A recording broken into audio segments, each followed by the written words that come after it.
Well, I spoke to the musician and author Sid Griffin a little earlier and asked him what he thought Chuck Berry would be remembered for most. I think he's rock's greatest lyricist. There's those that say Bob Dylan and John Lennon, but I think both Bob Dylan and John Lennon, who have songs that are clear tributes to Chuck Berry that they wrote themselves, would probably agree it's Chuck Berry. He really defined rock and roll as a lifestyle in his songs. When you listen to his lyrics, he explains a lot of what was going on in rock and roll, and is how we look back and define it these days. So I think as a lyricist, he's rock's greatest. I mean, Bob Dylan's Subterranean Homesick Blues, John Lennon's Come Together, which the Beatles did, and so on and so forth, are based on Chuck Berry templates. You can't overpraise Chuck Berry's lyrics. Now, as a guitar, that would be one thing right there, and you're in the Hall of Fames. But his guitar playing, which he took a style from a guy called Carl Hogan, was Louis Jordan, the Tin Panny Five. They had many, many hits in the 40s and 50s. And Chuck Berry took this one riff, which Carl Hogan was fond of and played a few times, particularly on a record called Ain't That Just Like a Woman. Chuck Berry turned it into just a rock and roll career, a musical lifestyle, and it's the riff that we all know that is da da da da da da da da da da da da da da. Anyway, I'll stop there. I'm glad you did it rather than Sunday morning. I'll stop there. But he's a brilliant guitar player. I mean, he's a brilliant guitar player. And when I go out to clubs or arenas, I hear that riff played, and someone got it from Chuck Berry. Of course, some of his fans will remember him most perhaps for the Duck Walk.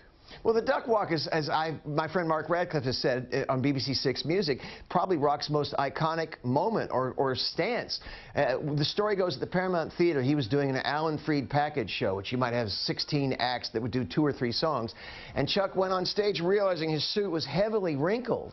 And he was a bit embarrassed by that, so he held the big Gibson ES-335 guitar to cover as many of the wrinkles as he could. And when he was playing his solos, he realized, oh my God, I look a sight. So he went to the lip of the stage and tried to this is his story, not mine, tried to cover up his body by holding the guitar to cover up as much as he could. And he crouched down, and he did this crazy, what we call the duck walk. It looks like a locomotive where he goes like this to the rhythm of what the riff he's playing.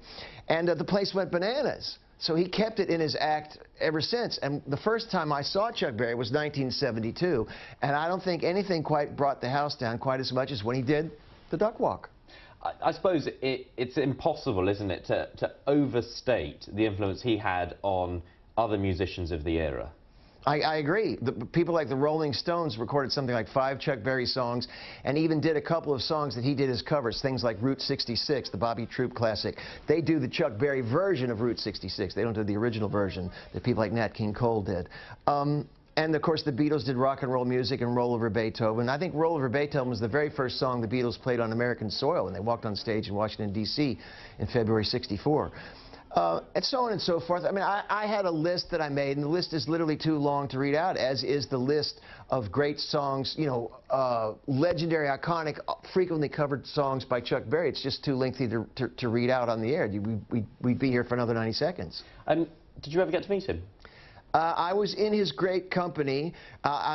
Quickly, the first time I saw him, I ended up on stage almost as close to him as I am to you, as 200 of us invaded the stage, and we're saying, "Go! Go, Johnny, go, go, go," as he did about an 8 or 9 minute Johnny Be Good, and they wouldn't let him stop the chorus. And to my amazement, he was grinning. It was a total chaotic stage invasion, 200 kids on stage. And he took his guitar from here and went to a sort of, you know, up and down vertical and kept playing. He was laughing. He said, "Sing, children, sing."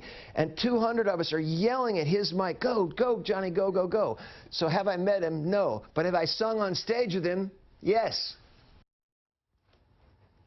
Sid Griffin there speaking to me earlier.